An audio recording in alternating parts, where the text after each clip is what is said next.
meu convidado de hoje começou a sua vida profissional cedo, bem cedo. Aos 16 anos, ele já era bicampeão brasileiro juvenil de vela. Depois testou alguns empreendimentos, mas enveredou mesmo pelo caminho do varejo. Ele trabalhou na Mesbla, na Americanas, trouxe a Zara para o Brasil, foi líder na Richards e depois ajudou a Azul a decolar. Mas em 2011 ele passou por um acidente que transformou a vida e a carreira dele. Eu estou falando de Pedro Janot, que hoje também é autor de diversos livros, palestrante, mentor e conselheiro do Grupo Solon. E ele veio aqui no Do Zero ao Topo para contar a história dele. Eu sou a Mari Amaro, roteirista e apresentadora, e este aqui é o Do Zero ao Topo, o programa que conta as histórias e os desafios dos homens e mulheres por trás das grandes empresas do Brasil. Se você está assistindo a gente pelo YouTube, se inscreva no nosso canal se ainda não for inscrito. E se estiver ouvindo a gente no seu agregador de podcasts favorito, você também pode seguir a gente por aí. Agora vamos para a história de hoje?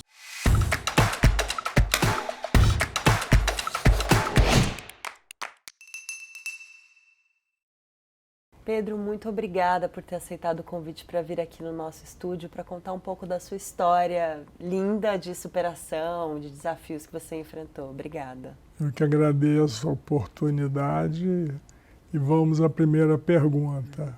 A primeira pergunta, na verdade, é sobre um pouco a sua infância. Eu queria, antes de entrar em toda a sua carreira, a carreira que você construiu, saber como que foi aquela primeira experiência profissional que você teve, de certa forma, no esporte. Você foi campeão, bicampeão, na verdade, brasileiro de vela. Como que esse esporte entrou na sua vida e quais lições você carregou dessa época?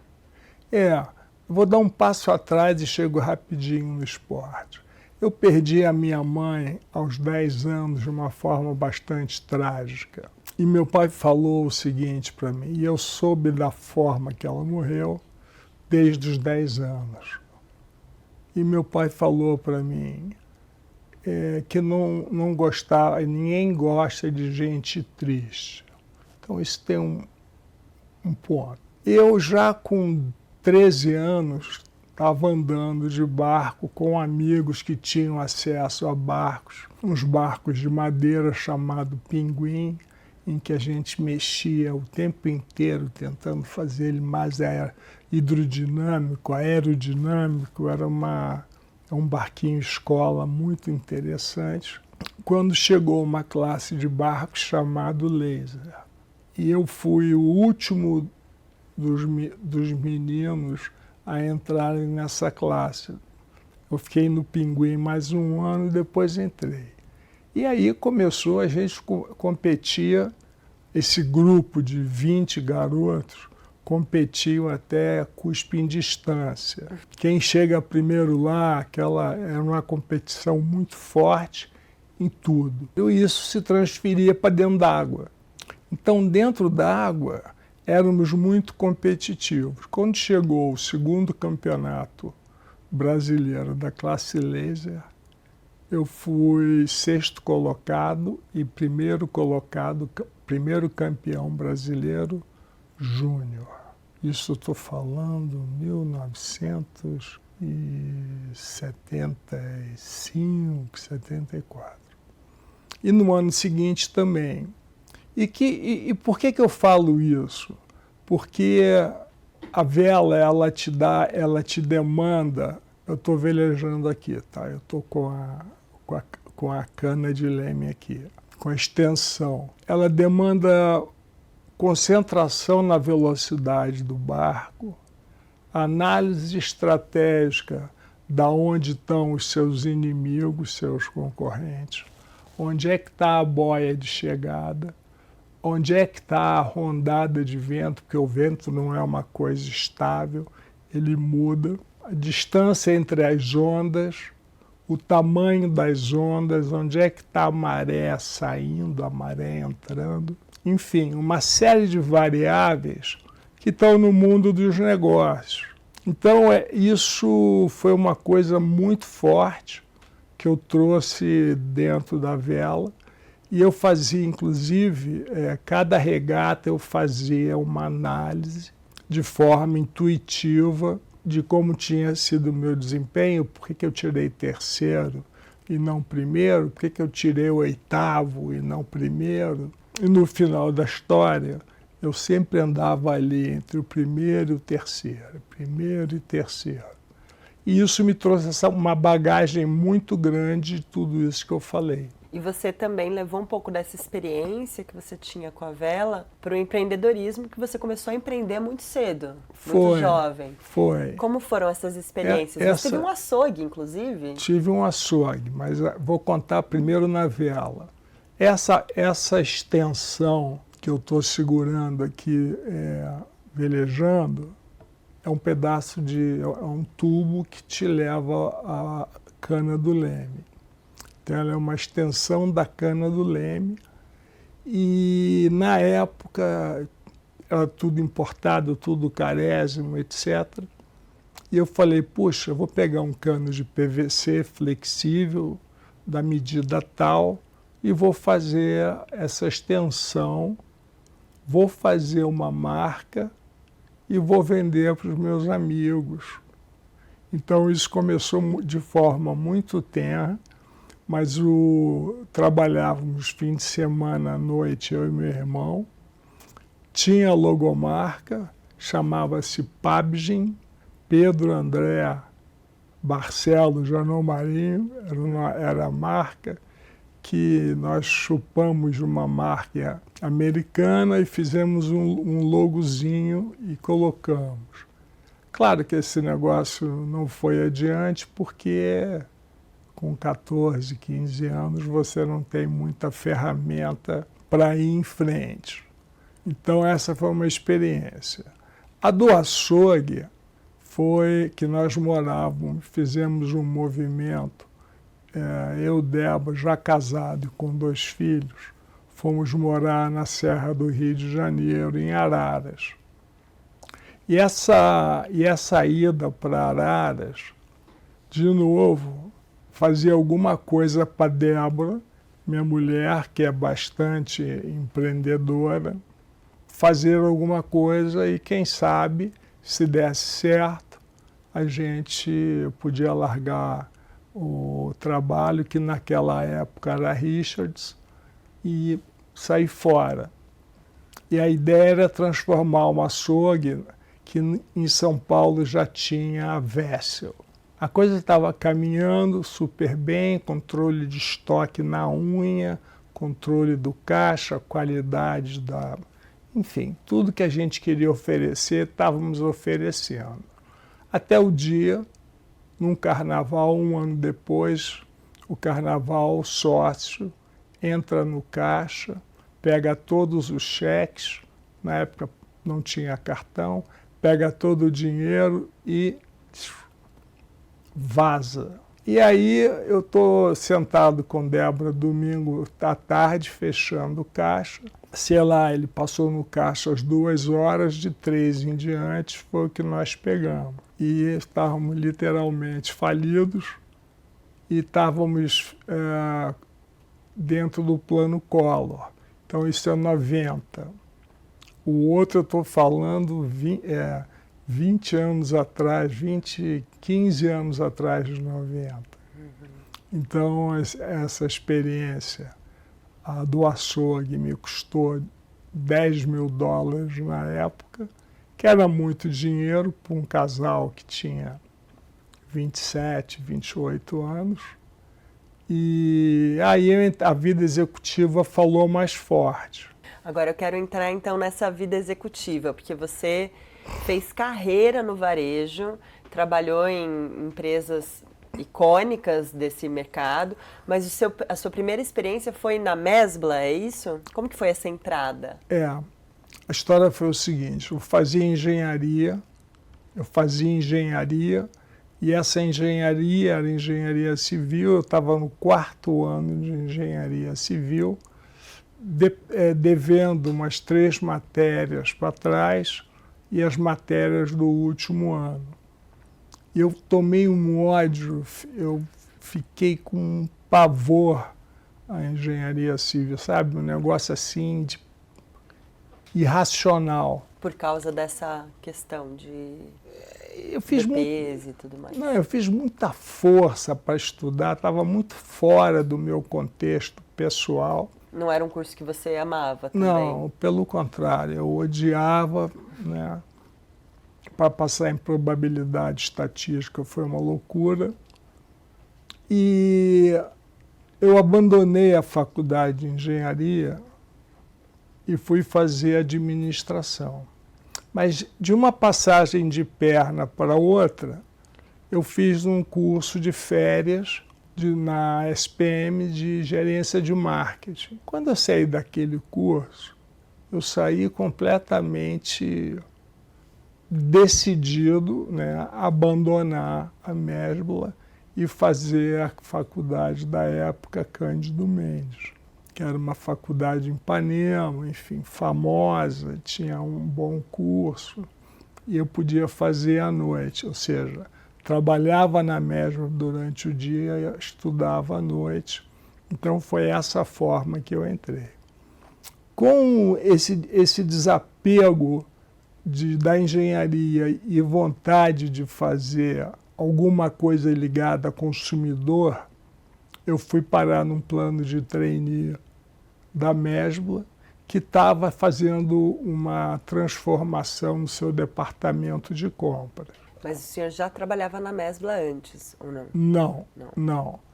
E aí, nesse plano de trainee, eu fiquei 1 ano em loja, fui chefe de seção de camping, de flores falsas para casa, uma série de sessões, e tudo aquilo na época, estou falando 81, tudo aquilo era feito à mão. Então tinha um processo feito à mão, planejamento de vendas que eu fazia e, portanto, de compras. Alguém fazia o translado, alguém checava e transladava para um outro documento que ia subindo assim. Mas porque... E a Mesbla era gigante, né? Uma loja de departamentos gigante. Enorme. Ela tinha, naquela época, 40 lojas no Brasil, etc. E tinha se transformado, abandonado eletrodoméstico para se ligar a fashion. Então eu entrei na Mesbla, tô lá dentro, no plano de trainee. Foi quando eu fui, quando os mainframes entraram. Os mainframes, para quem não sabe, eram andares de computadores que geravam relatórios de papel da grosselar, 10, 15 centímetros de relatório, de estoque, e essa grande transformação pedia outros tipos de compradores. E foi aí que eu entrei, foi daí que eu passei da loja para o departamento de compras, que era algo muito mais amplo do que ficar numa loja perto da sua casa, trabalhando o dia inteiro. E isso descortinou um mundo de indústrias, porque como eu comprava das indústrias, eu tinha que visitar muitas indústrias, conhecer os donos, andar pelos estoques antigos que ela tinha para tentar fazer um preço bom e um produto legal. E então, durante 6 anos, 6 menos 1, 5 anos eu fiz essa vida de viajante. Então, um detalhe importante, eu estava nessa empresa em plena transformação. E depois disso, você também participou da transformação de uma outra empresa, a Richards. Você entrou... Não, teve um passo intermediário. Eu estava na Mesbla, querendo sair, fazendo força para sair. O Beto Sicupira e os seus parceiros tinham comprado lojas americanas e o vice-presidente da Mesbla tinha saído para ser o presidente da lojas americanas. Eu liguei para ele e ele falou, Pô, vem conversar. E me deu uma cadeira de gerência de marketing, que vinha a ser fazer os encartes de jornal. Muito vocês não conhecem, mas dentro dos jornais vinham encartes com promoções, né? E cada semana uma promoção, e alocar na contabilidade tudo que era verba de propaganda dentro da conta de verba de propaganda para não desaparecer. E, curiosamente, foi o período que eu mais trabalhei na minha vida. Trabalhei muito, trabalhei com Zé Paulo. Zé Paulo falava assim: Janot, tá escuro, mas não tá tarde. A nossa reunião, que era 4 da tarde, vamos fazer às 11 da noite. E isso era uma rotina comum? Comum. Porque tinha muita coisa, acumulava no Zé Paulo. Então foi essa passagem, de novo, numa companhia grande, com pessoas diferentes e com filosofias empresariais diferentes. E, em determinado momento, esses mesmos sócios das Americanas, tirando um ou outro, compraram a Richards, a metade da Richards. E o sonho era ser o Ralph Lauren brasileiro. A companhia tinha 2 lojas, e de marido e mulher, e o Zé Paulo falou: Pedro, tem um negócio que foi comprado pelo grupo que é muito interessante. E contou a história. E eu tinha na minha cabeça que eu preferia ser cabeça de formiga do que rabo de elefante.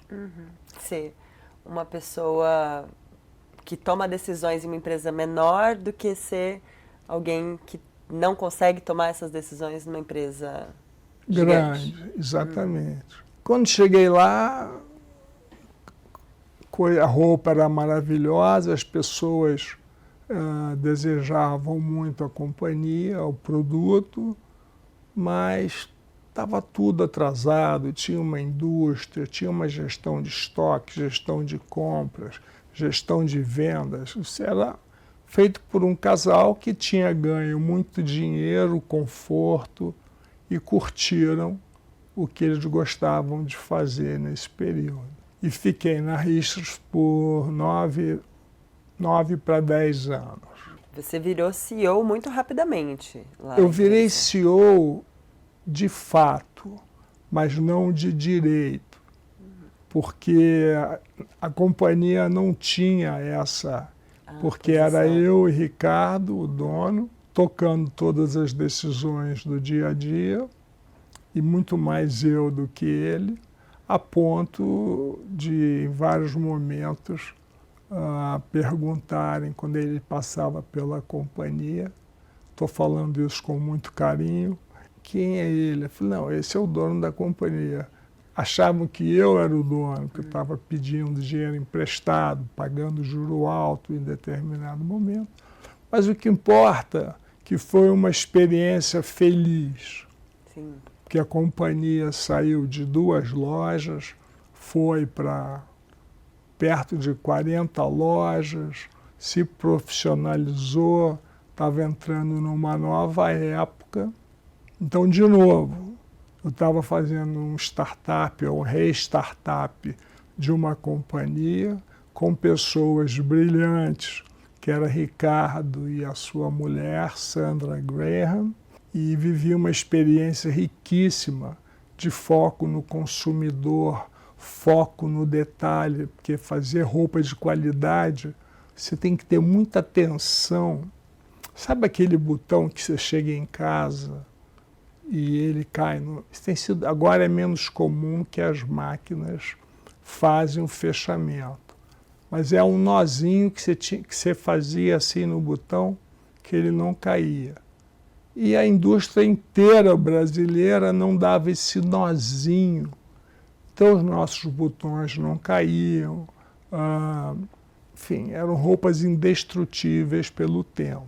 É aquela percepção de qualidade. Qualidade, estilo.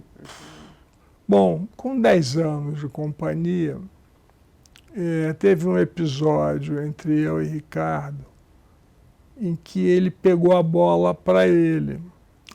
Aí eu entendi, e eu já tinha, nesse momento, eu cheguei a ter 10 lojas como fiador.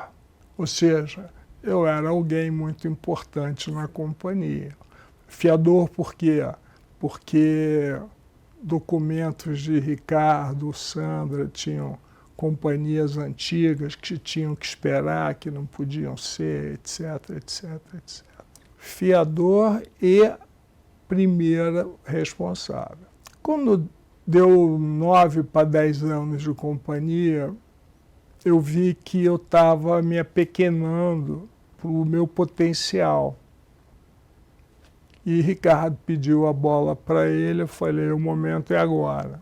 Não que tivesse estremecido a relação, mas eu percebi que o momento era aquele. E uma headhunter de São Paulo me procurava, era a Fátima, era Russell Reynolds, né? Me procurando no Rio. E a mulher falava inglês comigo, eu falava inglês com ela. E a gente não desenvolvia. Foi quando eu peguei o telefone e falei, ela me chamou.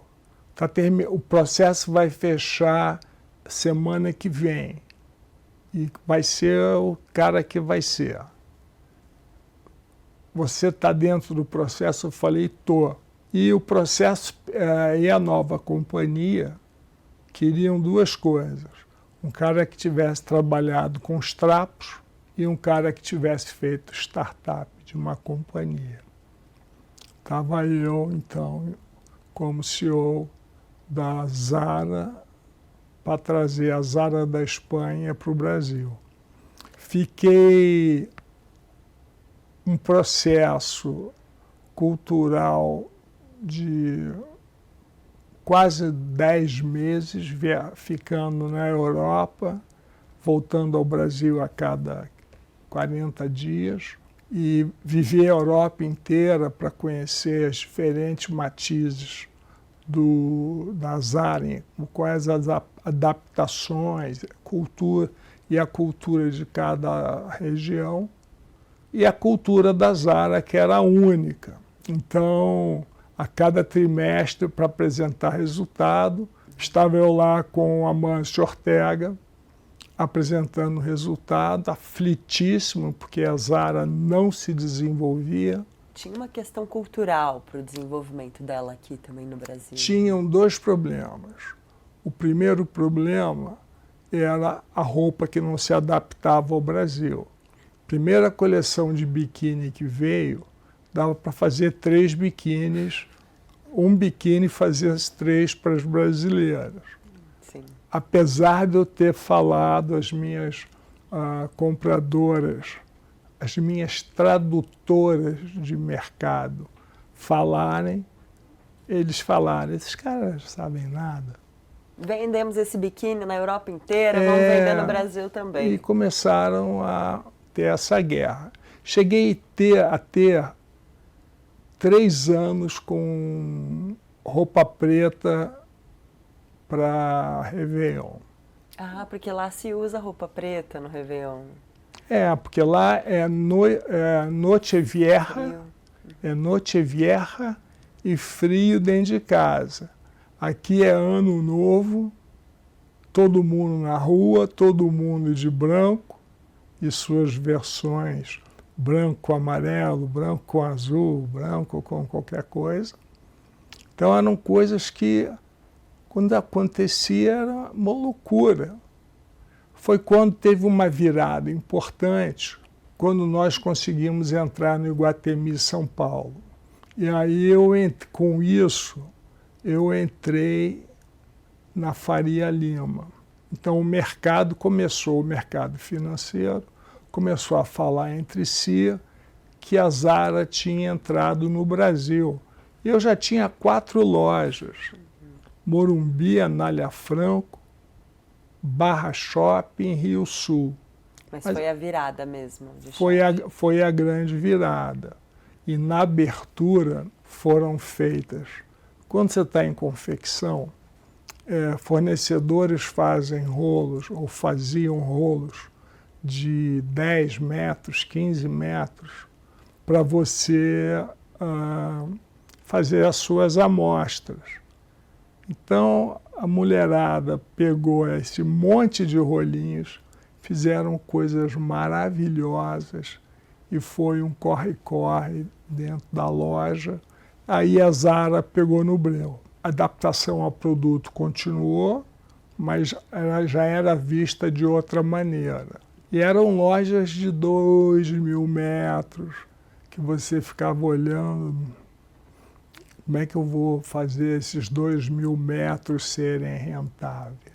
Então foi uma jornada incrível, eu aprendi um monte. E a absorção cultural foi muito difícil, do brasileiro para o espanhol e para o galego, que são os espanhóis que moram no noroeste da Espanha.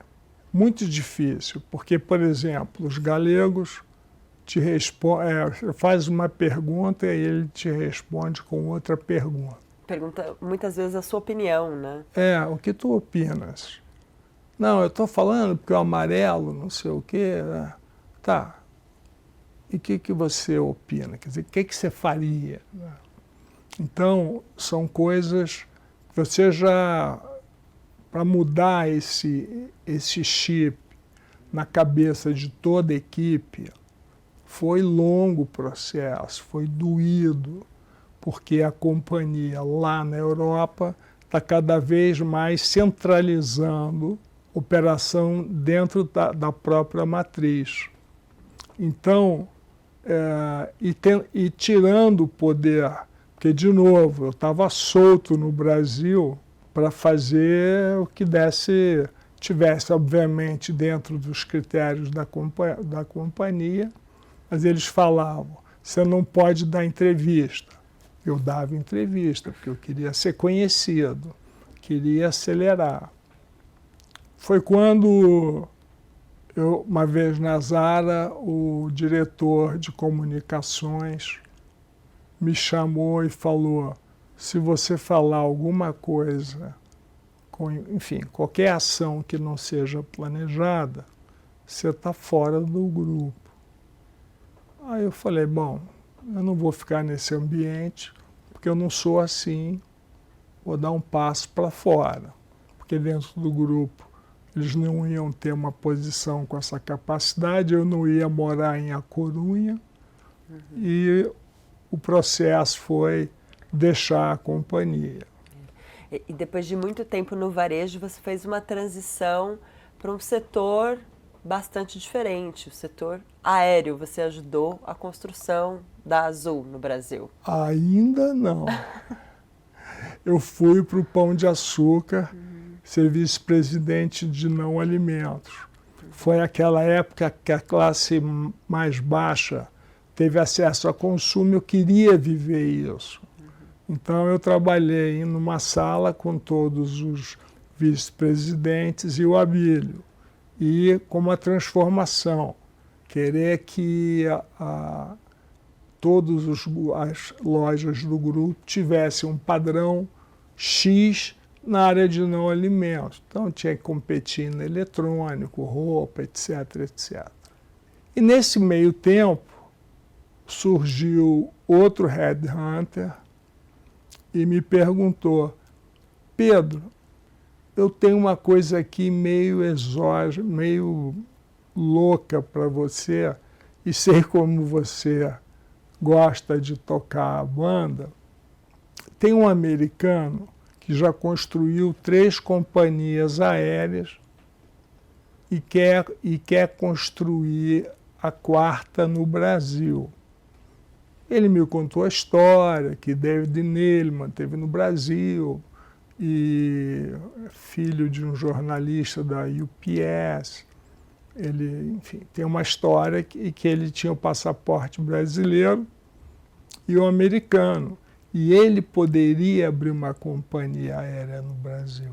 Sim, porque companhias aéreas no Brasil precisam ser de brasileiros, não Ser podem de ser brasileiros. de pessoas de fora. E com isso, foi um processo curto, deu liga, porque eu via o trabalho que as outras duas companhias faziam ao mercado. Que era um duopólio que existia. Era um duopólio que brigava por preço e market share. Eles tinham 98% do mercado. E nós íamos nascer nas barbas desse duopólio. E aí essa experiência foi... Eu estava já com 48, 47 anos. Foi uma experiência, esse startup foi uma coisa linda. Porque você entrar no mercado em que 98% está na mão de duas companhias e trazer diferenciais percebidos sobre a ótica do cliente, foi muito divertido, muito rico e muito bacana como brasileiro usar aviões brasileiros, em que em momento algum nós tínhamos capturado essa vontade dentro da companhia. E quando eu viajava para qualquer lugar, nós, diretor, né, C-level, viajava e tinha que falar com os viajantes. E foi nessa que uma vez eu falei, olha, nós estamos voando num avião da Embraer. Aí, quando eu percebi, quer dizer, eu naquela rotina, naquela correria, quando eu vi as pessoas tocarem no avião, tinha poltrona de couro vegetal, tinha uma série de... Tinham só 2 lugares, né, na esquerda e na direita, e as pessoas ficaram encantadas e incorporou-se ao projeto de marketing falar que eram aviões da Embraer, como nós somos hoje o maior operador de Embraer do mundo. Fizemos uma simbiose de um ajudar o outro em todos os momentos. Então, aí você tem histórias de A a Z para contar. E você ajudou a construir a cultura dessa companhia também, uma cultura que é muito específica, baseada na segurança, que foi uma palavra-chave que você designou para o negócio, certo? Isso sim, foi uma cultura única, porque ela não tinha cultura, tinha a cultura do David, e eu tinha que estabelecer a régua, né, por onde caminhava a altura da régua, e ter uma forma estruturada de cultura que partia do sonho para os valores e para os ritos. Ou seja, o que é o sonho, né? O sonho era ser a maior companhia, a melhor companhia em qualidade do mundo.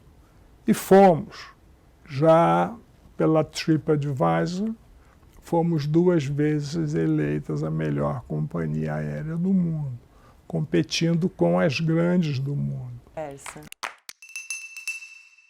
Essa história fica por aqui. O Do Zero ao Topo é uma produção do Infomana e você pode participar enviando críticas, elogios, sugestões e outras histórias para zeroautopo@infomoney.com.br. A captação de áudio e vídeo deste episódio foram feitas por Renato Costa, Fábio Teixeira e Jéssica Caroline.